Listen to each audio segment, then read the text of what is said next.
ভালোবাসার সম্পর্কে জড়িত থাকে দুইজন, অতঃপর পরিস্থিতির কারণে হয়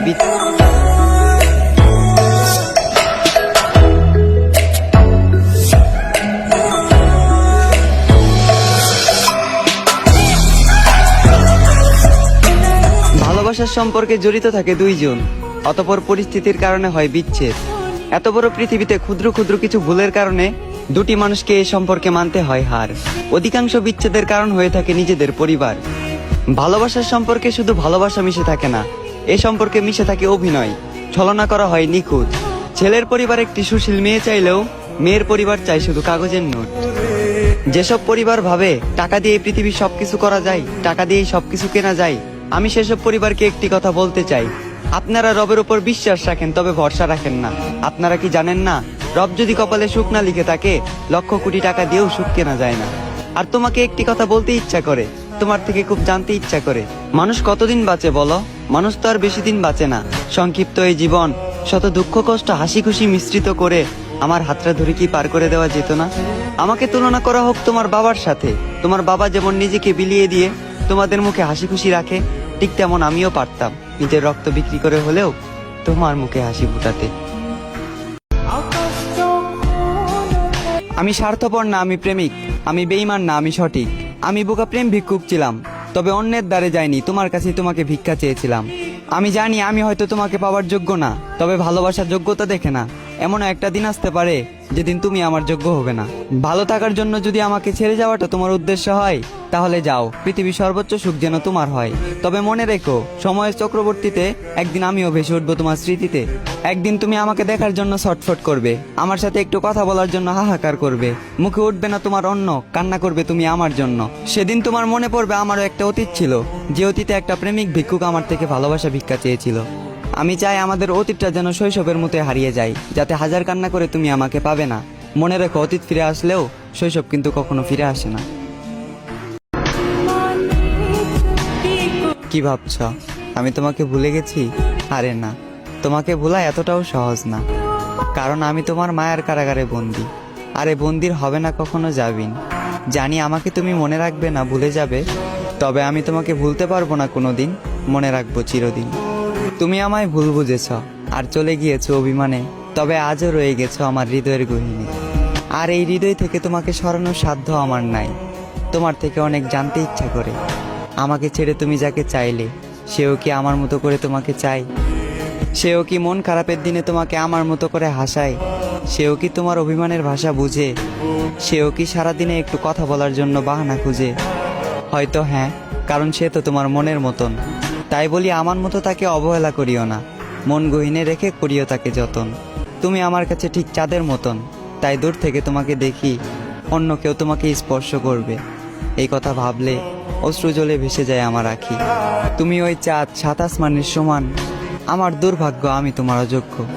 তুমি যাকে চাইলে আর যে তোমাকে পেল, নিঃসন্দেহে সে একজন ভাগ্যবান। বাবা মা স্বপ্ন দেখে ছেলে আমার পড়াশোনা করবে, বড় হবে, নেশা করা বারণ। সেই ছেলে আজ নেশাখোর হয়ে গেছে, একটা মায়াবতী তার কারণ। মেয়ের কোনো দোষ নেই, কারণ মেয়ে পরিবারের বাধ্য। তার পরিবার তাকে কুমন্ত্রণা দেয়, আমাদের কোটিপতি ছেলে লাগবে, কারণ ওই ছেলের তোকে ভালো রাখার নেই কোনো সাধ্য।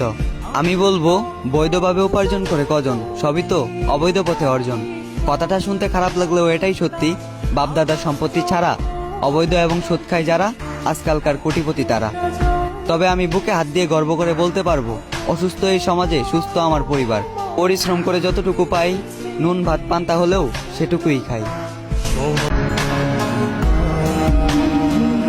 আমি তোমাকে বিশ্বাস করে রেখেছিলাম এই বুকে, ভরসা করেছিলাম সারা জীবন পাশে থাকবে তুমি আমার সুখে দুঃখে। আমি তোমাকে সাধারণ চোখে দেখিনি, তুমি ছিলে আমার জীবনের বিশেষ। সবকিছুর বিনিময়ে তোমাকে পেতে চেয়েছিলাম, আফসোস তোমাকে হারাতে হলো শেষমেশ।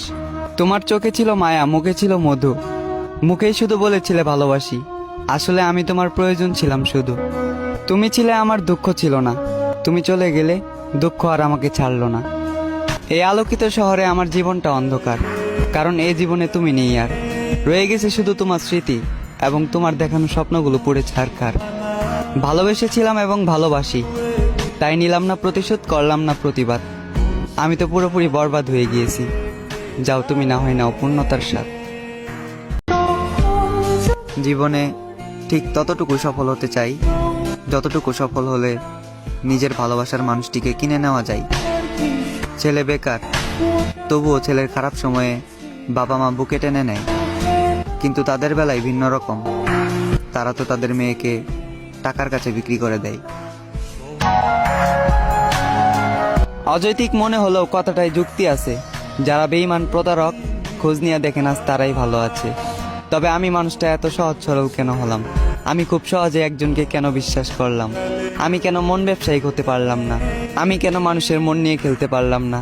আমি কেন একসাথে 10 জনকে মন দিতে পারলাম না? ব্যাস এই গুণাবলী আমার মধ্যে নেই বলেই আজ অব্দি ভালো থাকা হলো না। যদি প্রতারকদের মতো বেইমানি করে মানুষ ঠকাতে পারতাম তাহলে হয়তো আমিও আজ ভালো থাকতে পারতাম।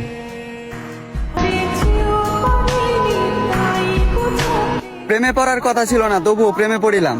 কাউকে মন দেওয়ার কথা ছিল না তবুও একজনকে মন দিলাম। বোকা মন আমার আঘাত পেয়ে প্রশ্ন করিল, প্রেম তো করলি, এবার প্রেম থেকে কি শিক্ষা পেলি? আমি উত্তরে তাকে বলিলাম, প্রেম থেকে অনেক কিছুই শিখিলাম। যেমন প্রেমে বিষাদ, প্রেমে স্বাদ, প্রেমে আবার জীবন বরবাদ। আমি অর্থের লোভে না পড়ে তাকে পাওয়ার লোভে পড়েছিলাম। একুলকুল না দেখে আমি একটা বেঈমানকে ভালোবেসেছিলাম। তার কাছে চেয়েছিলাম একটু যত্ন, ভালোবাসা আর ছোট্ট একটা সংসার। আফসোস, দুঃখ ছাড়া তার থেকে কিছুই পেলাম না আর। সে আমাকে দুঃখ দিয়ে দেনাদার, তার থেকে দুঃখ পেয়ে আমি পাওনাদার। আমি বিশ্বাস করি কাউকে দুঃখ দিয়ে কখনো নিজে সুখী হওয়া যায় না। কাউকে কাঁদালে নিজেকেও একদিন কাঁদতে হয়। আর হ্যাঁ, এটা অভিশাপ নয়, বরং এটাই প্রকৃতির বিচার। আমি তোমাকে ভালোবেসেছি মন থেকে, তবে তুমি অভিনয় করেছ। আমার বেলায় অভিনয় হলেও এখন তুমি সত্যিকারের ভালোবাসতে শিখেছ। আজ তুমি ভালোবাসো অন্য কাউকে। তোমার জন্য যদি আমি সাদা কাফনেও জড়িয়ে যাই, তুমি ফিরেও তাকাবে না আমার দিকে। আমি নিজের নিঃশ্বাসকেও বিশ্বাস করিনি, কারণ নিঃশ্বাস যে কোনো সময় বন্ধ হয়ে যাবে। তবে বিশ্বাস করেছি তুমি আমার শেষ নিঃশ্বাস পর্যন্ত থেকে যাবে। আমি তোমাকে চাইলাম আর তুমি আমাকে চাইলে না। আমি তোমাকে বিশ্বাস করলাম আর তুমি করলে ছলনা। তোমার এই নিখুঁত অভিনয় দেখে আমি হতাশ। তুমি ভেঙে দিয়েছো আমার বিশ্বাস। রাতে ঘুম হয় না, কষ্ট হয় নিতে নিঃশ্বাস। হ্যাঁ, একটা সময় তোমার শখের মানুষ ছিলাম বলেই আজ আমি একটা জিন্দা লাশ।